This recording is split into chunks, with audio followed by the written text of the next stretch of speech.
Hello everyone, I thought I'd do this little one today because I've got nothing better going on.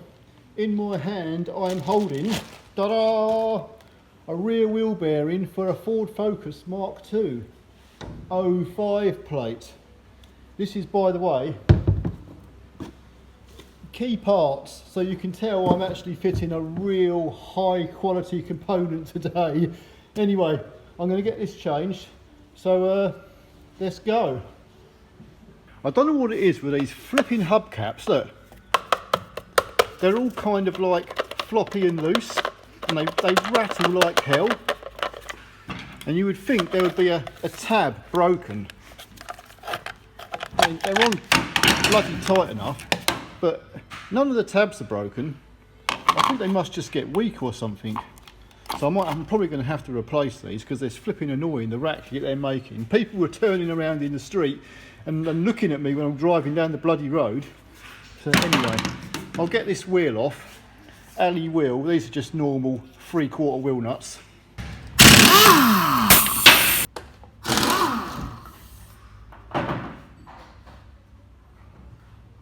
I can tell you now, I'm definitely not a fan of bloody brake drums on these cars.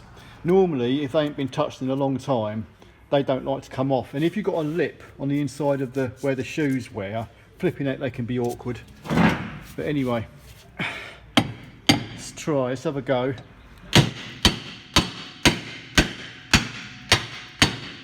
There. That's what you need, a nice big hammer.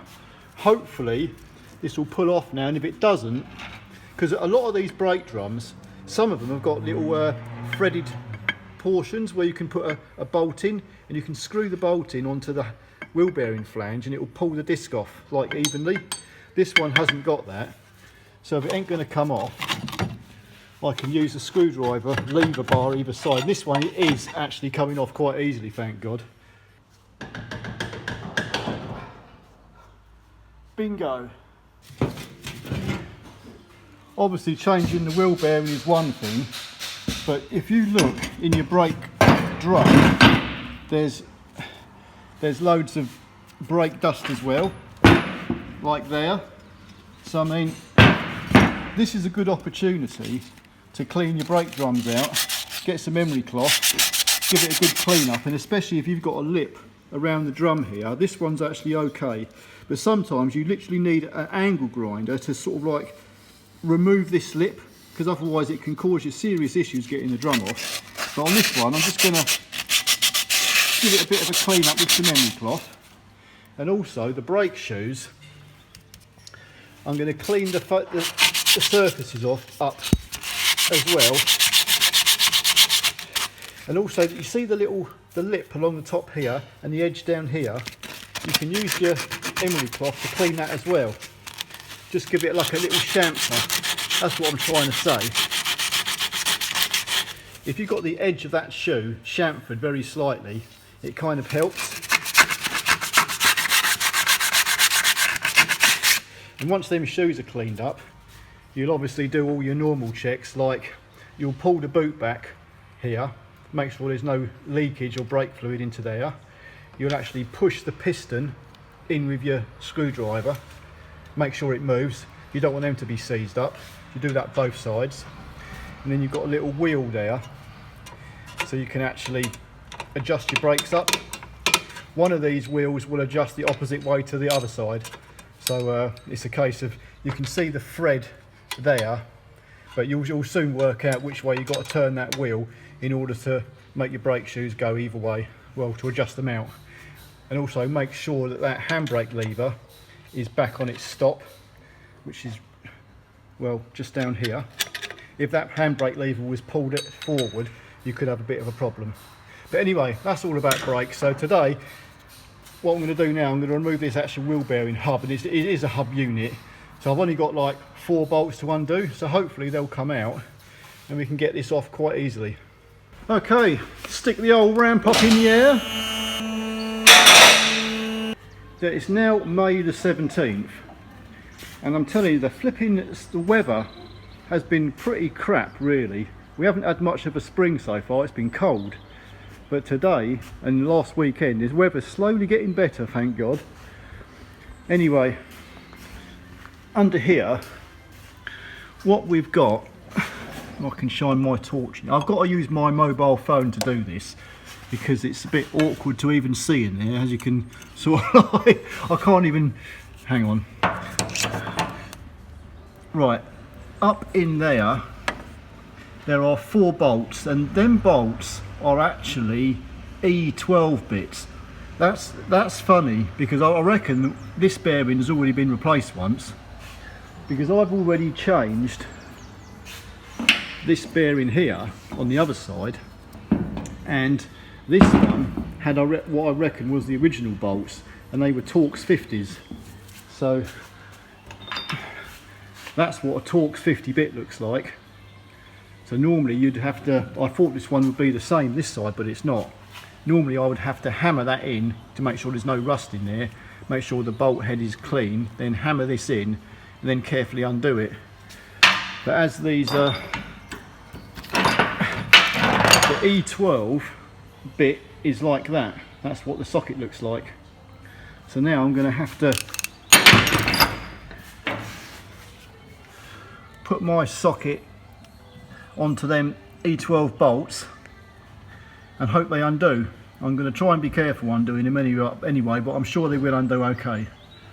Right, I've got my E12 socket, and I'm using a 1/2 inch bar, by the way. The reason I'm using a 1/2 inch bar is because these 1/2 inch bars, you can get a lot of like force through them. If you're using 3/8 drive bar, they can twist a lot, and it could be a bit hit and miss. You might slip or something like that. This is the 1/2 inch bar, you can sort of get a bit of force on it. And I'm going to see if this undoes. Hopefully these bolts aren't too tight. Yeah, that's gone. And I bet these bolts, they've got Loctite on them, so you're going to be tight getting out anyway. Okay, that is the last bolt, and they had flipping Loctite on them. My arms literally feel like jelly. By the way, you don't have to remove the shock absorber bolt in order to get them 4 bolts out. You can just, the bar, your socket will fit either side of the shock absorber, so you can get them all out no problem whatsoever. Also there's your ABS connector, which just unplugs. There's just a little clip here, you just push the tab in there and then it just pulls straight off. I was expecting this bearing to be tight in the hub, but it's actually, they come out all right. I know on a lot of cars, just here where they fit into like the rear arm, they get corroded and can be really tight, and sometimes you have to use a hammer or a slide hammer to actually get these off. So these bearings, they actually they feel okay. The other side kind of like I'm not too sure, but when you drive the car you've got this constant droning noise, and it's like, it definitely feels like a wheel bearing. I know some cars that you can get rear tyres which can cause various noises which might sound like a wheel bearing, but this definitely sounded like a wheel bearing noise, although to actually hold the hub and bearing in your hand and spin it, they feel okay. I reckon if anything it was the other side. I thought I'd change the pair anyway because this is going to be a rental car, so I'll do them both. This one's definitely been replaced before, because the bolts that actually should have been in here on the original bearing should have been Torx 50 bits, not these E12s. So anyway, what I should do anyway, I'll get my little scouring pad and I shall clean that surface up in there all nice and clean, and I'll put a very thin smear of grease in there just so the new bearing that goes in there never gets the chance to seize up again either. Alright, hold on a minute, we've had a little situation here. We've got a transit that's, Charlie, can you explain to us what happened? Come on. No, not the finger. Just explain to us what's happened with your van. He's embarrassed. He won't even talk to us.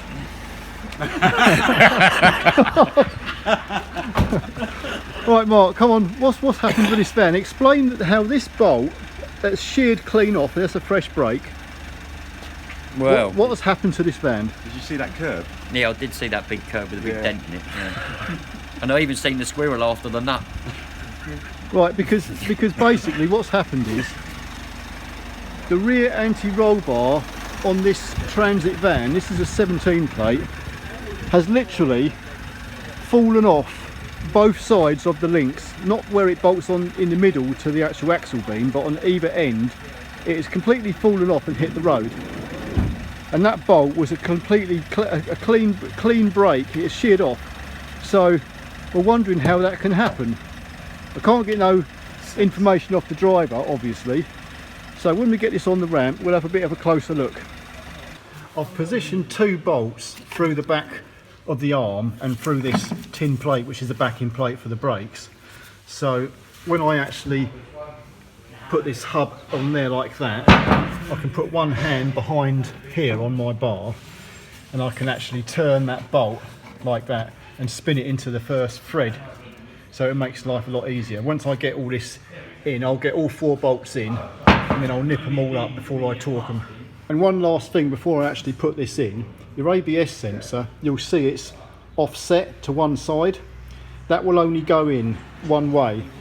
You'll notice that anyway, because when the ABS wire is in here, it'll only reach a certain distance. It won't reach over here, so you know the ABS sensor's got to be on this side.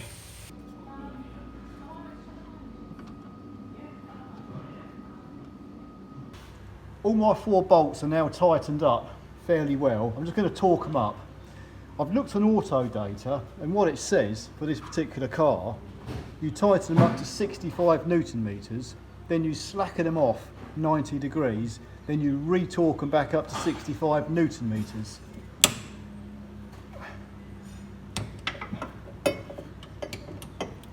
And I've already done the torquing up and slackening off, so I'm just doing the final torque. So that's that. The last thing is to plug our ABS plug connector back onto the sensor. There we go. Now our bearing is fitted. Once again, like this would be a very good opportunity to clean your rear brake shoes up, clean your drum up and adjust your rear brakes up. So I've already done that, so hopefully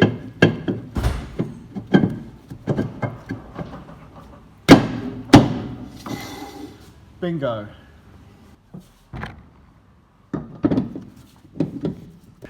I'm going to torque these wheel nuts up, but these aren't obviously like the chrome alley wheel nuts you normally see, because it's obviously there's a cover over here. But I've looked on auto data once again, and if you've got the wheel nuts with the conical washers on them like that, it's 110 Newton meters. If these never had the conical washer, they'll be 130 Newton meters.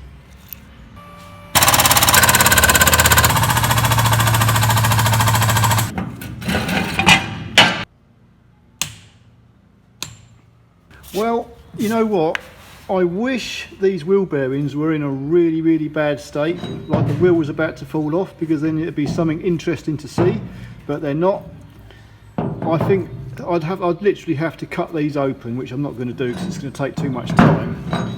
But these are in the very early stages. One of the either the inner or the outer race is the ball bearings are starting to go bronzy and they're just starting to make that droning noise. It's quite noticeable when you're actually driving the car.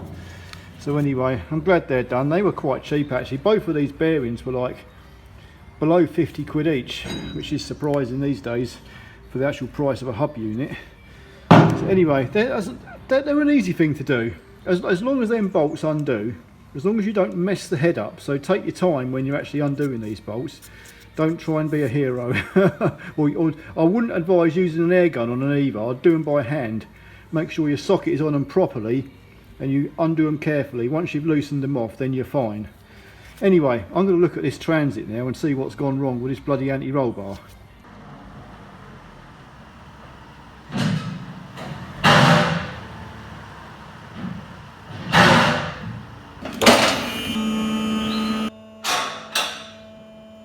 So what has basically happened is the anti-roll bar, where it connects here, there's a bolt goes through here and that goes up there into the chassis.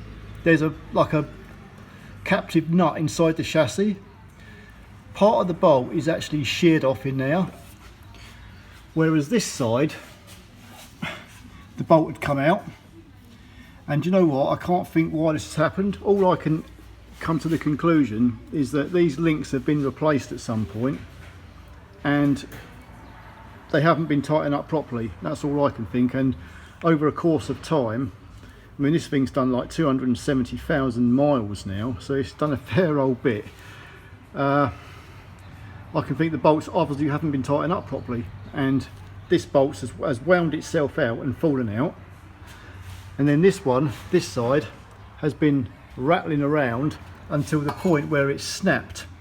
So what we're going to do, we're going to get a right angle drill and we're going to drill in there and drill a hole in it and use an easy out to get that thread out.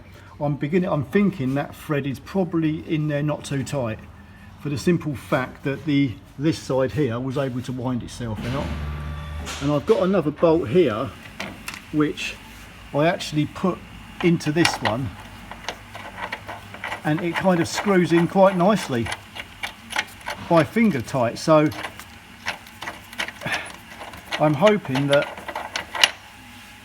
once we get the drill going in here, I can do a little bit of a hole through there. I'd have to use the right hand attachment on the drill head, so I can drill a hole through that broken piece of stud. Then I can hammer an easy out into there, and then with the nuts on the easy out I can undo it and it will just come out quite easily. I'm figuring it will just wind out. So anyway, that's another problem for later on. So these things happen. So yeah, that transit there, that's going to be work in progress, that's for sure. But I'm sure we can get that bit of stud out. We'll do it. The first thing I've got to do is call up the Ford garage and get a pair of brand new bolts, so they're ready to go back in. But anyway, for today, all I really wanted to show was the rear wheel bearings on that Focus. Show how actually quite easy they are to do, as long as the bolts come out, obviously. Anyway, that's it. So thanks for watching. I'll see you all in the next one. Adios.